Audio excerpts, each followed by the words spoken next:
Olá, amores. Em nossa aula de hoje, a aula de História, nós iremos estudar sobre Inconfidência Mineira.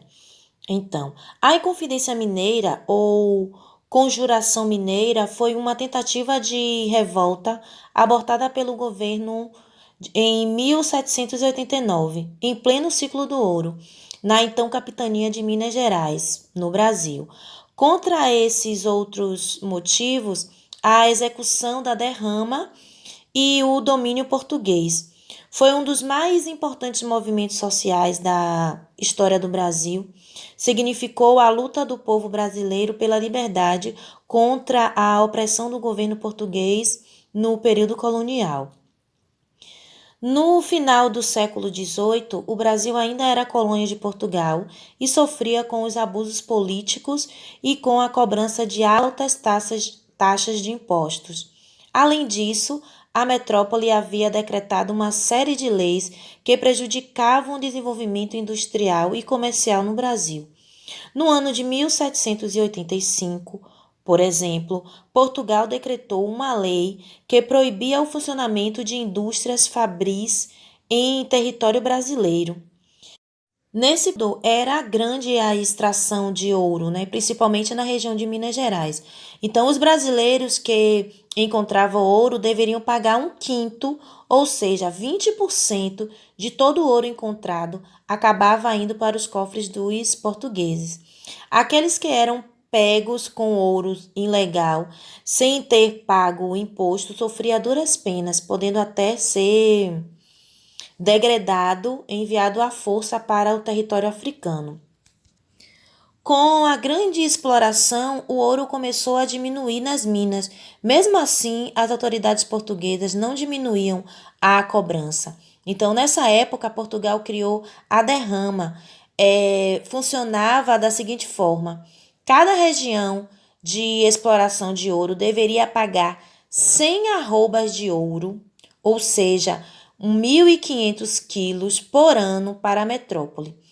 Quando a região não conseguia cumprir essas exigências, os soldados da coroa entravam nas casas das famílias para retirarem os pertences que continham um valor, né? Que apresentava um valor para Portugal.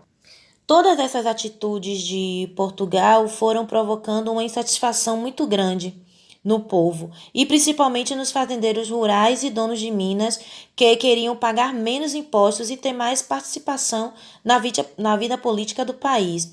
Alguns membros da elite brasileira, intelectuais, fazendeiros, militares e donos de minas, influenciados pela ideia de liberdade que vinham do ilusionismo europeu, começaram a se reunir em busca de uma solução definitiva para o problema. Então, a conquista da independência do Brasil. O grupo liderado por Joaquim José da Silva Xavier, conhecido por Tiradentes, foi formado pelos poetas Tomás Antônio Gonzaga e Cláudio Manuel da Costa, o dono de Mina, Inácio de Alvarenga, o padre Rolim e também outros representantes da elite mineira.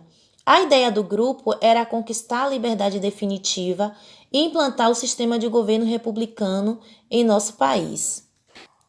A Inconfidência Mineira transformou-se em um símbolo máximo da resistência para os mineiros, a exemplo da Guerra dos Farrapos para os gaúchos e da Revolução Constitucionalíssima de 1932 para os paulistas. Então, a bandeira idealizada pelos Inconfidentes foi adotada pelo estado de Minas Gerais. Como nós vimos, as pessoas que participavam dos movimentos, né, das revoltas, então os inconfidentes eram brasileiros, idealistas e cultos, pertenciam a classes rica, né, a classe alta da sociedade.